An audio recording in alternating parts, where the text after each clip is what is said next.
আবু বকর বলে, ও পয়গম্বর, আপনিও যদি আমাকে অর্ডার দেন আমিও হিজরত করে মদিনায় যাব। আল্লাহ নবী বলেন, আবু বকর থাকো, তোমাকে হিজরতের রাতের সাথী বানাইয়া তোমাকে মদিনায় নিয়ে যাব। আল্লাহ নবী হিজরতের রাতে আবু বকরের বাড়ির ভিতরে যাইয়া ক্ষুদ্র সুরে একটি ডাক দিলেন, আবু বকর, লাব্বাইক ইয়া রাসূলুল্লাহ। আল্লাহ নবী বলেন, আবু বকর, গভীর রাত্রে আইসা হঠাৎ তোমার দরওয়াজার সামনে ক্ষুদ্র সুরে একটি ডাক দিলাম, তুমি কিভাবে আমার প্রথম ডাকে সাড়া দিয়া বের হলা? আবু বকর বলে, ও পয়গম্বর, বহু আগে আপনি আমার কানের গোড়ায় আওয়াজ দিয়েছিলেন হিজরতের রাত্রে সাথী হব। ওই রাত থেকে আমি আবু বকর বিছানার সাথে আজ পর্যন্ত পিঠটা লাগায় ঘুমাই নাই। সিরাতের নেই সামল্য করে আবু বকর 9 মাস পর্যন্ত বিছানার সাথে পিঠটা লাগায় ঘুমায় নাই। আবু বকর ডাক দিয়ে বলে, পয়গম্বর, শুধু যে আমি ঘুমাই নাই বিষয়টা এমন নয়, আমার মেয়ে আসমা নাস্তা বানায় রেডি থাকতো, কখন আপনি আসবেন আর আপনার হাতের মধ্যে নাস্তা তুলে দিবে। ও পয়গম্বর, শুধু যে আমার মেয়ে আসমা ঘুমায় না বিষয়টা এমন নয়, ওই কুঠিরের পাশের দিকে তাকায় দেখে আমার একটি বাহন যন্ত্র আছে, বাহন যন্ত্রটা পর্যন্ত ঘুমায় না। আপনি কখন আসবেন আর আপনাকে নিয়ে মদিনার দিকে রওনা হবে।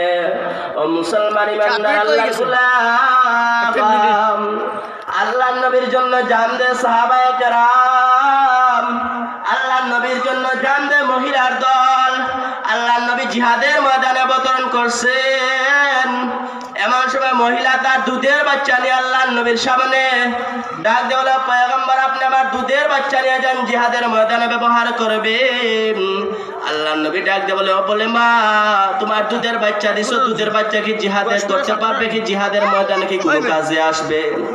মহিলা ডাক দিয়ে বলে, ও পয়গম্বর, জিহাদের ময়দানে যখন কাফের বেঈমানেরা যখন আপনার দিকে তীর নিক্ষেপ করতে চাইবে, তখন আপনি আমার সন্তানকে কাফের বেঈমানদের তীরের সামনে ডাল হিসাবে ব্যবহার করবেন। আমার সন্তানের কারণে আপনার গায়ে কোনো তীরবিদ্ধ হবে না। ও পয়গম্বর, কিয়ামতের ময়দানে আল্লাহ যদি জিজ্ঞাসা করে, মহিলার দল, আমার দরবারে নাজাতের কি আমল নিয়ে আসছে, কোনো আমল দেখাও। তখন এমন কোনো আমল নাই যে আমল দিয়ে নাজাত পাবো। ও পয়গম্বর, তবে এতটুকু বলতে পারবো যে আল্লাহ দুনিয়াতে তোমার নবীর আদর্শকে বাস্তবায়ন করার জন্য আমার সন্তান আমি জিহাদের ময়দানে দান করেছিলাম। ও মুসলমান ইমানদার, মহিলারা তাদের সন্তান দিয়ে জিহাদের ময়দানে নবীজিকে সাহায্য করেছিলেন। গাসিলুল মালাইকা বলা হয় হযরতে হানজালা রাদিয়াল্লাহু তাআলা আনহু।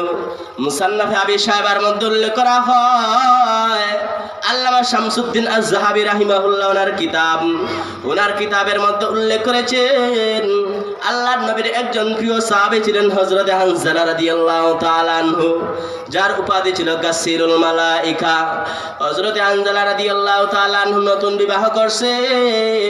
নতুন বিবাহের রাত্রে, ফুলসজ্জার রাত্রে ফরজ গোসল হয়ে গেছে।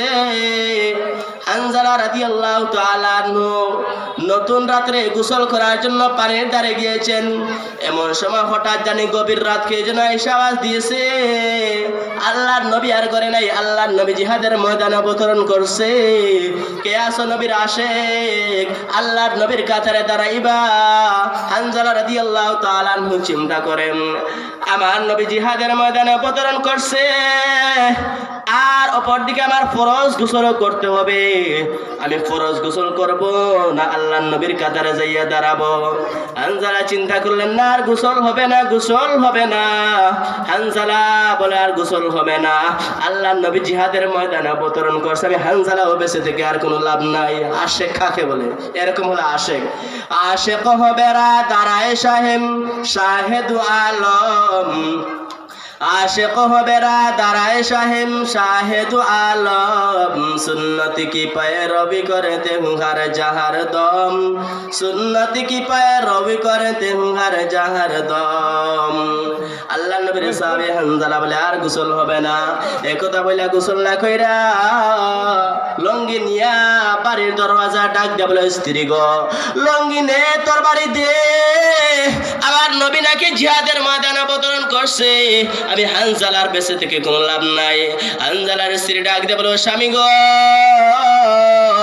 আমি হলাম আরবের একজন সুরসী রূপসী মহিলা নতুন বিবাহ হয়েছে আপনার সঙ্গে পরিচয় পর্ব পরিপূর্ণভাবে হয় নাই একটাবার আপনার চেহারাটা দেখা যান যাতে কিয়ামতের ময়দানে আমি আপনাকে চিনতে পারি হানজালা বলে ও স্ত্রী গো আল্লাহ যদি কবুল করেন আল্লাহ নিজেই পরিচয় করা দিবেন আর বিবি আর দেখা হবে না একথা বলে হানজালা তরবারি নিয়ে দৌড়ায় হাজার হাজার কাফির বেঈমান নিধন করে হানজালা নিজে শাহাদাত বরণ করলো ও মুসলমান ইমানদার দেখেন সাহাবায়ে কেরাম কিভাবে পয়গম্বরের জন্য জান দেয় উহুদের যুদ্ধ যখন এক পর্যায়ে শেষ হয়ে গেল আল্লাহ নবী সাহাবায়ে কেরামদেরকে বলেন আমার সাহাবায়ে কেরাম দেখো কোন কোন সাহাবী আমি নবীজির ইজ্জত রক্ষা করার জন্য আমি নবীজির সুন্নাত রক্ষা করার জন্য আল্লাহর জমিনে আল্লাহর দ্বীন কায়েম করার জন্য কোন কোন সাহাবী এসে ময়দানে এসে গলা কাটাইয়া জান দিল